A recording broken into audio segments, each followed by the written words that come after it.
Sampai sekarang gue tidak mengerti gitu, kenapa orang pengen hidup enak selalu melakukan hal-hal yang melanggar aturan dan norma agama.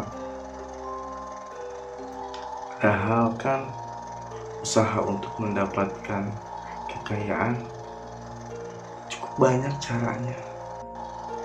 Bukan pengen hidup enak, pengen hidup mewah, melakukan perbuatan yang dilarang oleh norma agama maupun apapun itu. Kenapa gitu? Orang nggak sabar, pengen kaya, ya udah usaha aja, gitu kan? Nikmatin aja prosesnya daripada dengan langkah mudah atau cepat bahkan instan sekalipun, tapi harus mengorbankan atau merugikan hidup orang lain.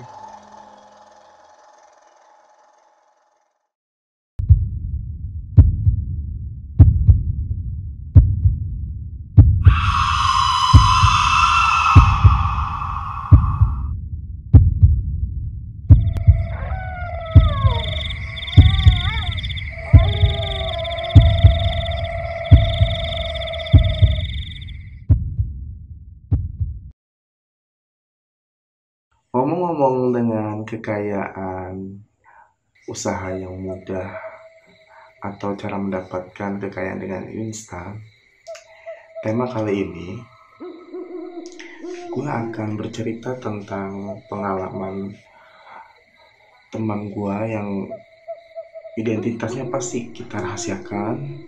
Di sini sebut saja namanya Andi. Andi mempunyai ibu, ayah, dan juga adik. Dia tinggal di kampung. Pada waktu itu Andi masih berumur 6 tahun. Dan usia sekarang Andi berumur 30 tahun. Otomatis kejadian ini kejadian yang sudah lama sekali. Tapi menurut saya ini sangat menarik sekali untuk diceritakan. Dan semoga ya hal seperti ini sudah hilang di negara tercinta kita ini. Ini bukan tentang corona ataupun korupsi uang rakyat, tapi ini mungkin hanya sebagian orang yang bisa percaya dengan cerita ini, entah ini cerita fiktif ataupun hanya ya intinya ini cerita yang sudah benar-benar pernah terjadi dan waktunya itu juga sudah puluhan tahun. Langsung saja kita kembali ke Andi. Andi mempunyai ibu yang sangat baik sekali dan dia seorang ibu yang ahli ibadah. Karena kebetulan ayah Andi kerja di luar kota, jadi Andi hanya tinggal bersama ibu dan adiknya yang masih bayi. Pekerjaan ibu Andi adalah seorang pedagang pakaian keliling, yang dimana ibu Andi berjualan pakaian 3 kali dalam seminggu. Sebagai anak yang baik dan patuh kepada orang tua, Andi selalu membantu pekerjaan rumah ibu Andi ketika ibu Andi pergi berjualan. Kejadiannya, ibu Andi seperti biasa dia berjualan keliling dengan metode kredit yang menjadi andalannya, yang dimana pada saat itu metode kredit harian, mingguan, bahkan bulanan sangat banyak diminati oleh ibu-ibu di kampung sana. Ya, seperti biasa, Ibu Andi mengetuk setiap pintu pelanggannya untuk menarik cicilan-cicilan yang sudah menjadi kesepakatan. Hingga tibalah di salah satu rumah yang sangat bagus di antara rumah-rumah yang lain yang ada di sekitarnya. Ibu Andi pun mengetuk pintu rumah itu.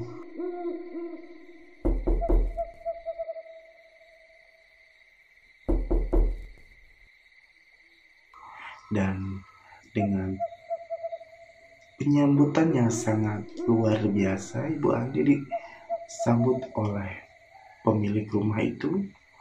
Lalu Ibu Andi juga dipersilahkan duduk, bahkan Ibu Andi disajikan gorengan bala-bala dan kopi hitam. Tanpa menaruh rasa curiga kepada sang pemilik, Ibu Andi pun menikmati sajian yang sudah diberikan pemilik rumah itu kepada Ibu Andi. Sajian pun dimakan oleh Ibu Andi dengan lahapnya, karena prinsip Ibu Andi adalah tidak pernah menolak rezeki yang diberikan siapapun. Bahkan Ibu Andi selalu memberikan kemudahan kepada pelanggan-pelanggannya. Jika ada pelanggannya yang tidak mampu membayar cicilan dengan uang, dia bisa menerima pembayarannya dengan hasil petani pembelinya, baik itu dengan beras, ayam, ataupun apapun itu. Makanya Ibu Andi sangat banyak banget pelanggan-pelanggannya. Karena kebaikan Ibu Andi juga, jadi banyak orang yang suka. Kembali ke tadi, pada saat Ibu Andi sudah kelar menikmati hidangan yang disajikan sama pemilik rumah itu, Ibu Andi pun bergegas pulang ke rumahnya. Seperti biasa, dia ketemu sama Andi, anaknya, dan pada saat itu tidak seperti biasanya.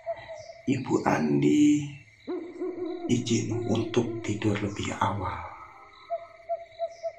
Biasanya Ibu Andi itu pergi ke masjid bersama Andi dan anaknya si kecil. Tapi nggak tahu kenapa, pada saat itu Ibu Andi bilang kepada Andi, "Nah, Ibu nggak pergi ke masjid dulu, Ibu kurang enak badan." Karena Andi juga sosok anak yang baik. Ya udah, ibu istirahat aja biar Ade sama Andi. Ibu Andi pun terlelap tidur.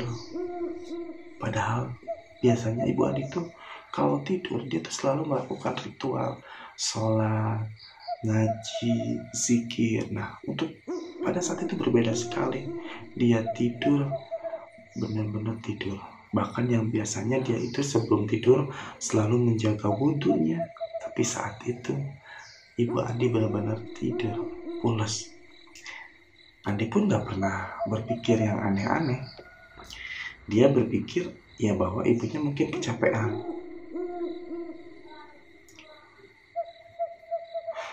Andi pun pulang dari masjid tanpa menyapa ibunya. Andi langsung pergi menidurkan adiknya. Dan Andi bergegas pergi ke kamar Andi yang posisinya berada di depan. Nah,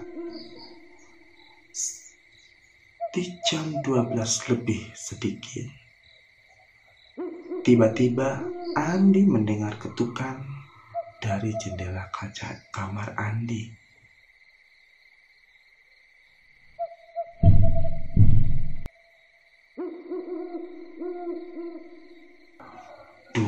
kali ketukan berbunyi di jendela kamar Andi.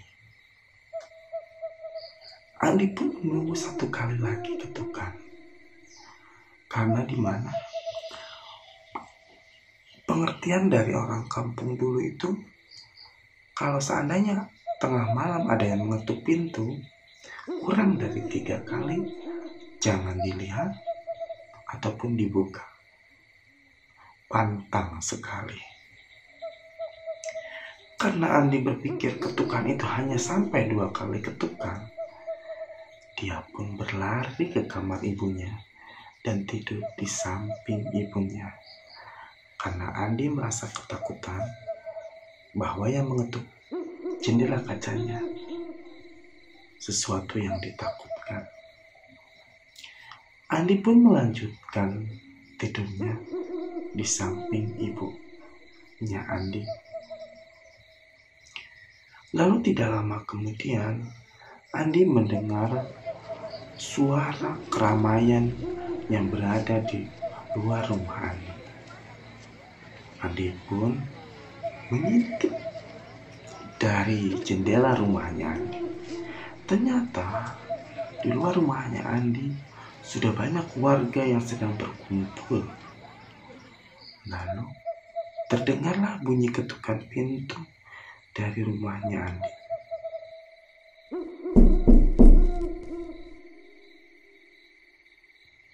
Ternyata itu adalah neneknya Andi yang memberitahu bahwa di luar banyak orang yang sedang berkumpul karena pamannya Andi menyaksikan ada sesuatu yang memantau dari jendela kamarnya Andi.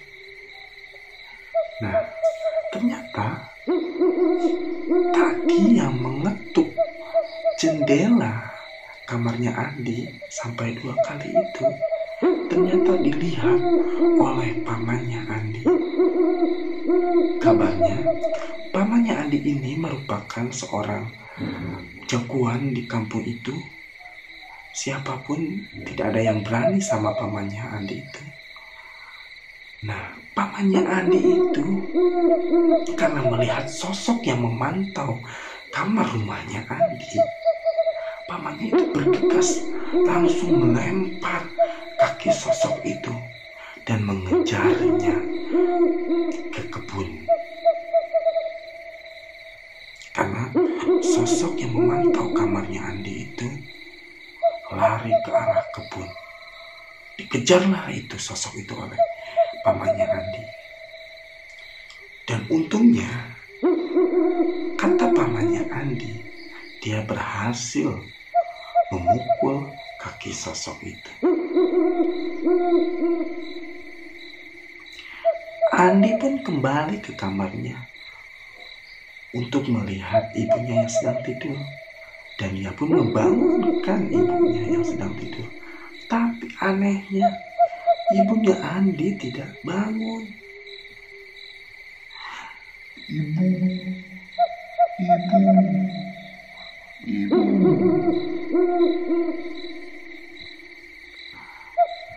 Andi pun berteriak memanggil neneknya yang sedang di luar. Nenek, ibu tidak bangun. Lalu nenek dan bibi serta pamannya Andi langsung masuk ke kamarnya Andi dan membawa ibunya Andi pindah ke ruangan tengah sambil neneknya memeluk Andi. Nah, kamu yang sabar ya. Kamu yang sabar. Andi pun berteriak, nenek kenapa? Ada apa dengan ibu, Nek? Kamu yang sabar ya. Lalu keluarga pun panik dan memberitahu ibunya Andi yang sedang merantau untuk segera pulang dan saudara-saudaranya Andi untuk segera berdatangan ke rumah itu. Bahkan pengurus di kampung itu pun sudah berdatangan. Ustadz, kiai semuanya datang ke rumah itu untuk mendoakan ibunya Andi. Karena mereka berpikir Pada saat itu ibunya Andi sudah tidak ada. Pada saat pengajian Yasin berlangsung, tiba-tiba ibunya Andi terbangun dengan mata melotot. Lalu pamannya Andi yang Ustadz ini bertanya, Bi, ini benar Bibi? Lalu ibunya Andi pun menjawab, ada apa nak? Kok ini rame-rame di rumah? Dengan ekspresi yang bingung, Ibu Andi bertanya kenapa di rumahnya sangat ramai sekali. Lalu pamannya Andi pun menceritakan kejadian kepada Ibu Andi. Ini pamannya yang bercerita itu yang Ustadz ya, bukan pamannya yang jagoan yang mencerita. Nah, karena pada saat pamannya yang Ustadz ini ngobrol sama ibunya Andi, tiba-tiba pamannya yang jagoan itu yang mengejar sosok tadi itu datang dan bilang, Bi, nanti kalau ada orang yang tiba-tiba jalannya pincang, itu berarti dia yang sudah melakukan pesugihan. karena pamannya Andi itu berhasil memukul kaki sosok makhluk itu. Oh iya, paham sampai sini. Ternyata ibunya Andi selamat dari korban pesugihan kopi hitam. Kenapa di sini saya bilang kopi hitam?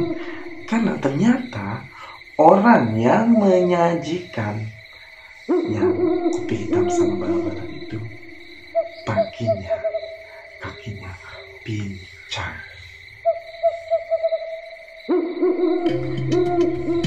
Oke,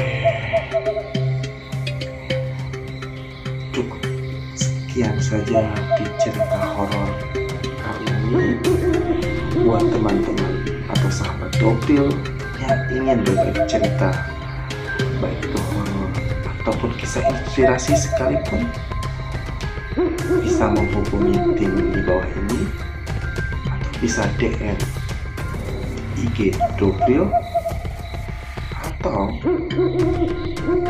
apapun ceritanya yang dipastikan itu kisah ceritanya sangat menarik, bisa langsung hubungin kita. Terima kasih sudah menonton video ini, and see you next video.